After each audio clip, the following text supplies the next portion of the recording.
ભારતીય લોકશાહીના ઇતિહાસમાં આજનો દિવસ અત્યંત મહત્વનો બની રહેશે કારણ કે આજે સંસદના વિશેષ સત્રમાં ઐતિહાસિક મહિલા અનામત સુધારા બિલ રજૂ કરવામાં આવનાર છે। કેન્દ્રીય મંત્રી અર્જુન રામ મેઘવાલ સવારે 11 વાગ્યે લોકસભામાં આ બિલ રજૂ કરશે। બિલનો મુખ્ય ઉદ્દેશ લોકસભા અને રાજ્યોની વિધાનસભાઓમાં મહિલાઓ માટે 33% બેઠકો અનામત રાખવાનો છે। સરકારે આ માટે 3 દિવસનું વિશેષ સત્ર બોલાવ્યું છે, જેમાં આજે અને આવતીકાલે લોકસભામાં ચર્ચા થનાર છે। શનિવારે રાજ્યસભામાં ચર્ચા બાદ સરકાર તેને પસાર કરશે અને આ ચર્ચા દરમિયાન લોકસભામાં પ્રધાનમંત્રી નરેન્દ્ર મોદી અને ગૃહમંત્રી અમિત શાહ સંબોધન પણ કરશે। આ મહત્વપૂર્ણ બિલના સમર્થન અને સાંસદોની હાજરી સુનિશ્ચિત કરવા માટે ભાજપ, કોંગ્રેસ અને આમ આદમી પાર્ટીએ પોતપોતાના સાંસદો માટે વ્હીપ પણ જાહેર કર્યું।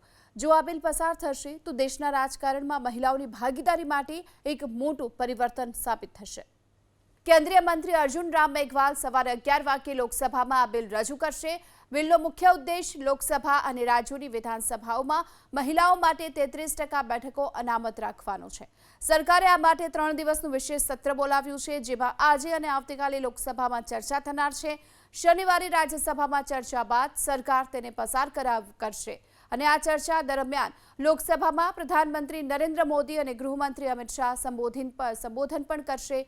આ મહત્વપૂર્ણ બિલના સમર્થન અને સાંસદોની હાજરી સુનિશ્ચિત કરવા માટે ભાજપ, કોંગ્રેસ અને આમ આદમી પાર્ટીએ પોતપોતાના સાંસદો માટે વ્હીપ પણ જાહેર કર્યું। જો આ બિલ પસાર થશે તો દેશના રાજકારણમાં મહિલાઓની ભાગીદારી માટે એક મોટું પરિવર્તન સાબિત થશે।